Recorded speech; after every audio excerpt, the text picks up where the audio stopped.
La servante écarlate, chapitre 15. Le commandant frappe à la porte. Il est tenu par le règlement de frapper. Le salon est censé être le territoire de Serena Joy. Il est supposé demander la permission d'y pénétrer. Elle aime le faire attendre. C'est un petit rien, mais dans ces maisons, les petits riens sont très significatifs. Ce soir, pourtant, elle n'obtient même pas cela. Car sans lui laisser le temps de parler, il franchit le seuil de la porte. Peut-être a-t-il juste oublié le protocole, mais peut-être est-ce délibéré. Il sait ce qu'elle lui a dit, à la table encombrée d'argenterie du dîner, ou ne lui a pas dit. Le commandant est revêtu de son uniforme noir, dans lequel il ressemble à un gardien de musée. Un homme en pré-retraite, jovial, mais circonspect, qui a du temps à tuer. Mais seulement à première vue. Ensuite, il fait penser à un directeur de banque du Middle West, avec sa chevelure argentée, lisse et soigneusement brossée, son allure sérieuse, ses épaules légèrement voûtées. Et ensuite, il y a sa moustache, elle aussi argentée. Et après, son menton, qu'on ne peut pas vraiment manquer. Quand on descend jusqu'à son menton, il ressemble à une réclame de vodka, dans une revue de luxe des temps passés. Il a des manières douces, de grandes mains avec des doigts épais et des pouces rapaces. Des yeux bleus non communicatifs, faussement inoffensifs. Il nous examine comme s'il faisait un inventaire. Une femme agenouillée en rouge, une femme assise en bleu, deux en vert, debout, un homme seul au visage mince, au fond. Il s'arrange pour paraître intrigué, comme s'il n'arrivait pas à se rappeler comment nous étions tous arrivés ici, comme si nous étions quelque chose qu'il aurait reçu en héritage, par exemple un orgue ou un de foire victorien, et qu'il n'avait pas encore trouvé à quoi nous pourrions bien servir, ce que nous valons. Il fait un signe de tête plus ou moins en direction de Serena Joy, qui n'émet pas un son. Il gagne le grand fauteuil de cuir qui lui est réservé, sort la clé de sa poche, tripote le coffret chamarré, cerclé de cuivre et gainé de cuir qui trône sur la table près du fauteuil. Il introduit la clé, ouvre le coffret, en extrait la Bible. Un exemplaire ordinaire, à couverture noire et page dorée sur tranche. La Bible est conservée sous chef, à la manière dont les gens d'autrefois gardaient le thé sous chef pour que les domestiques n'en volent pas. C'est un engin incendiaire. Qui sait ce que nous en ferions si nous mettions la main dessus? Nous pourrions en subir la lecture à haute voix, la sienne, mais nous ne pouvons pas lire. Nos têtes se tournent vers lui, nous sommes dans l'attente. Voici notre histoire pour l'heure du coucher. Le commandant s'assied et croise les jambes sous notre regard. Les signets sont en place. Il ouvre le livre. Il s'éclaircit un peu la gorge, comme gêné. « Pourrais-je avoir un verre d'eau » demande-t-il à la cantonade. « S'il vous plaît » ajoute-t-il. Derrière moi, l'une des deux, Cora ou Rita, quitte sa place dans la mise en scène et trotte vers la cuisine à pas feutrés. Le commandant est assis, les yeux baissés. Le commandant soupire, tire une paire de lunettes à monture d'or de sa poche intérieure, les chausse. Maintenant, il ressemble à un cordonnier dans un vieux livre de contes de fées. N'y a-t-il pas de fin à ces faux semblants de bienveillance? Nous l'observons, au centimètre près, au battement de cils près. Être un homme, observé par des femmes, cela doit être tout à fait insolite. Qu'elle soit là à l'observer en permanence, à se demander ce qu'il va faire, à présent, à sursauter quand il bouge, même si c'est un mouvement parfaitement inoffensif, comme tendre la main vers un cendrier. Qu'elle soit là à le jauger, à se dire « Il ne peut pas le faire, ça n'irait pas. Il faudrait bien que ça aille, comme s'il était un vêtement, démodé ou de mauvaise qualité. Il faut pourtant mettre parce qu'il n'y a rien d'autre de disponible. » Qu'elle soit là à se le mettre, à l'essayer, à le prendre à l'essai tandis que lui-même les met comme une chaussette à un pied, les chausse au bout de sa personne, son bout supplémentaire sensible, son tentacule, son délicat œil de limace pédonculé qui darde, se dilate, tressaille et se ratatine sur lui-même. S'il est touché comme il ne faut pas, regrossit, se renfle légèrement à l'extrémité, se propulse comme au long d'une feuille, en elle, avide d'une révélation. Obtenir la révélation par ce moyen, ce voyage dans une obscurité composée de femmes, une femme qui voit dans l'obscurité alors que lui-même avance péniblement à l'aveuglette. Elle l'observe de l'intérieur, nous l'observons toutes. C'est quelque chose que nous pouvons vraiment faire, et ce n'est pas pour rien. S'il lui arrivait de défaillir, d'échouer et de mourir, qu'adviendrait-il de nous? Rien d'étonnant qu'il soit comme une botte, dure à l'extérieur, donnant forme à une pulpe entre deux pieds. C'est seulement un souhait.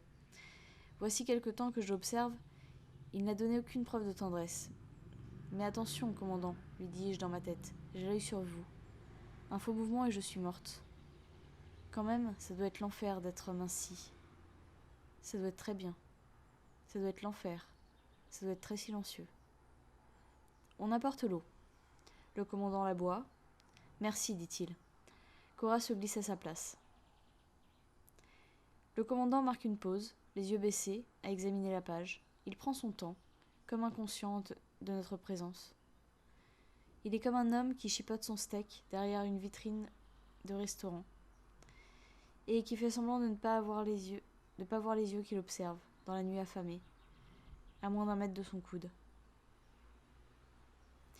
Nous nous penchons un peu vers lui, l'émail de fer attiré vers son aimant.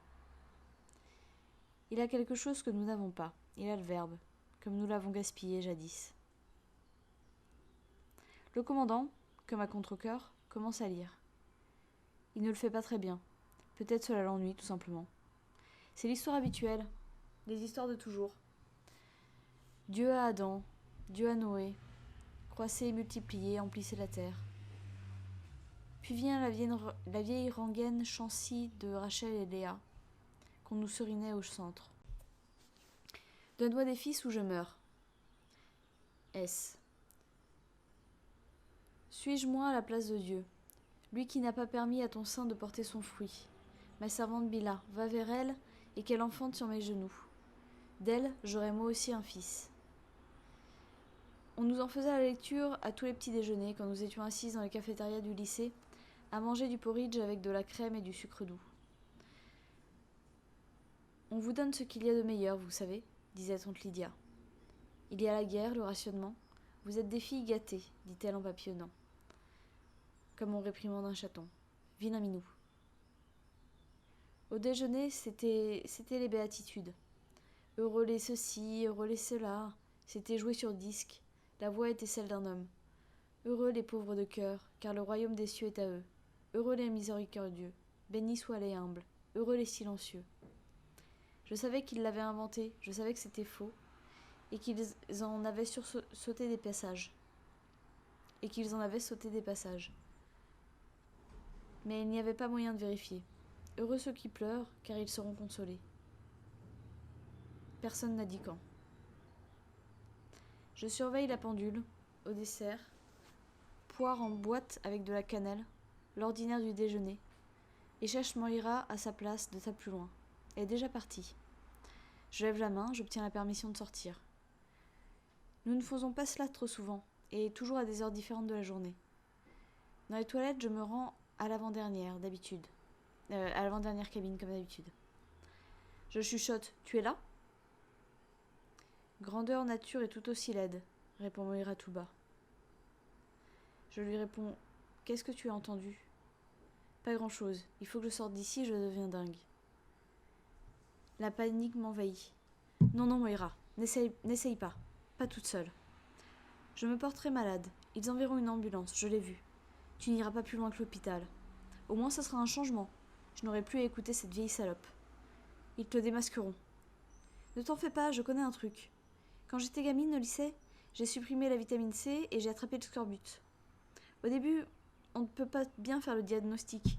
Et puis tu la reprends et tu vas très bien. Je vais cacher mes pilules de vitamines. Moira, ne fais pas ça. Je ne pouvais pas supporter l'idée qu'elle ne soit pas là avec moi, pour moi. Ils envoient 2 types avec toi dans l'ambulance. Imagine, ils doivent en crever d'envie, merde. On ne leur permet même pas de mettre les mains dans les poches. Ça ne peut que... là-dedans, il est temps de sortir, dit la voix de tante Elisabeth depuis la porte. Je me lève, tire la chasse d'eau. 2 des doigts de Moira apparaissent par le trou de la cloison. Ils étaient juste assez grands pour 2 doigts. Je les touche avec les miens, vite. Appuie, relâche. Hélé a dit, Dieu m'a donné mes gages parce que j'ai donné ma servante à mon époux. dit le commandant. Il laisse le livre se refermer. Celui-ci fait un bruit d'épuisement, comme une porte capitonnée qui se ferme toute seule au loin. Une bouffée d'air.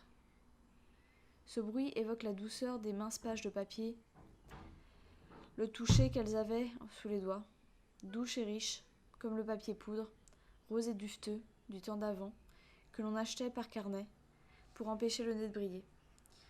Dans les magasins, ils vendaient des bougies et du savon en forme d'objets, coquillages, champignons, comme du papier en cigarette, comme des pétales.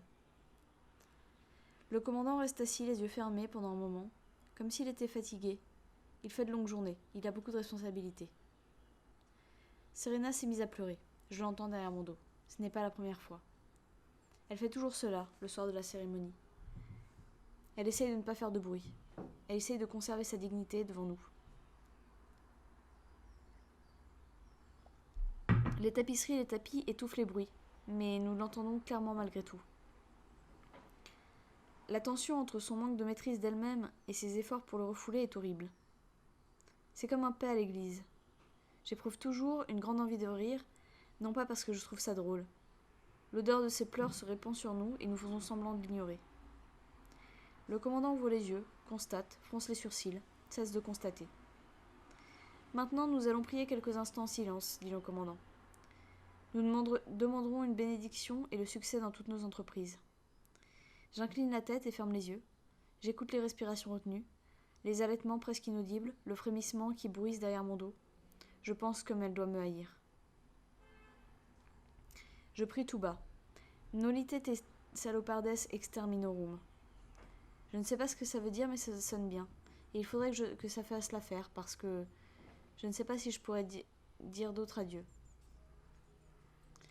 Pas en ce moment. Pas comme on disait dans les circonstances actuelles. L'inscription griffée dans la paroi de mon armoire flotte devant moi, lissée par une femme inconnue, qui a le visage de Moira. Je l'ai vue sortir pour prendre l'ambulance sur un brancard porté par 2 anges. Qu'est-ce qu'elle a ? Je forme les mots avec les lèvres à l'adresse de la femme qui est à côté de moi. Sans danger, une pareille question, sauf si on la pose à une fanatique. De la fièvre, articule-t-elle sans bruit. Un pandicite, paraît-il. J'étais en train de dîner, ce soir-là, boulettes de viande et gratins de pommes de terre. Ma table était près de la fenêtre et je pouvais voir dehors jusqu'à la grille de l'entrée. J'ai vu revenir l'ambulance. Pas de sirène cette fois-ci. L'un des anges a sauté à terre, parlé au gardien. Le gardien est entré dans la maison. L'ambulance est restée garée. L'ange se donnait le dos à nous, comme on leur a appris à le faire. 2 des tantes sont sorties de la maison avec le gardien. Elles sont allées à l'arrière. Elles ont tiré Moira dehors, l'ont traînée à travers la grille jusqu'en haut du perron, en la tenant sous les aisselles, une de chaque côté. Elle avait du mal à marcher. J'ai cessé de manger, je ne pouvais plus avaler. Pendant ce temps, toutes celles qui se trouvaient de mon côté de la table écarquillaient les yeux à la fenêtre. La fenêtre était verdâtre, avec ce grillage de poulailler qu'on mettait à l'intérieur des vitres. Tante Lydia a dit « Mangez votre dîner ». Elle s'est approchée et a tiré le store. Elles l'ont emmenée dans la pièce qui avait été le labo des sciences. C'est une pièce dans laquelle aucune de nous n'allait jamais de son plein gré. Ensuite, elle n'a pas pu marcher pendant 1 semaine. Ses pieds n'entraient pas dans ses chaussures, ils étaient trop enflés. C'est aux pieds qu'il s'en prenait, pour un premier délit. Il se servait de câbles d'acier et filés aux extrémités. Après, les mains. Il ne se souciait pas de ce qu'il nous faisait aux mains et aux pieds, même si c'était permanent. Souvenez-vous, disait tante Lydia. Pour les fins qui sont les nôtres, vos mains et vos pieds ne sont pas essentiels.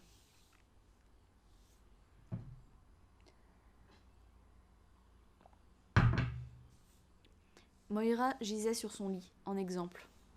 Elle n'aurait pas dû essayer, pas avec les anges, dit Alma depuis le lit voisin. Nous avons dû la porter en classe. Nous volions pour elle des sachets de sucre à la cafétéria pendant les repas et lui faisions parvenir en fraude la nuit, en nous les repassant d'un lit à l'autre. Elle n'avait probablement pas besoin de sucre, mais c'était la seule chose que nous pouvions trouver à voler, à donner. Je continue à prier, mais ce que je vois, ce sont les pieds de Moira, l'aspect qu'ils avaient quand ils l'ont ramenée. Ses pieds ne ressemblaient plus du tout à des pieds. On aurait dit des pieds noyés, gonflés, désossés à part la couleur. On aurait dit des poumons. Je prie, ô Seigneur, Nolite te salopardes exterminorum. Est-ce cela que vous vouliez? Le commandant s'éclaircit la gorge. C'est le signal, pour nous laisser entendre qu'à son avis, il est temps que nous cessions de prier. Car le regard du Seigneur parcourt sans relâche la terre entière, pour se savoir fort au nom de ceux dont le cœur est sans défaut envers lui, dit-il. C'est l'indicatif de la fin. Il se lève, nous sommes congédiés.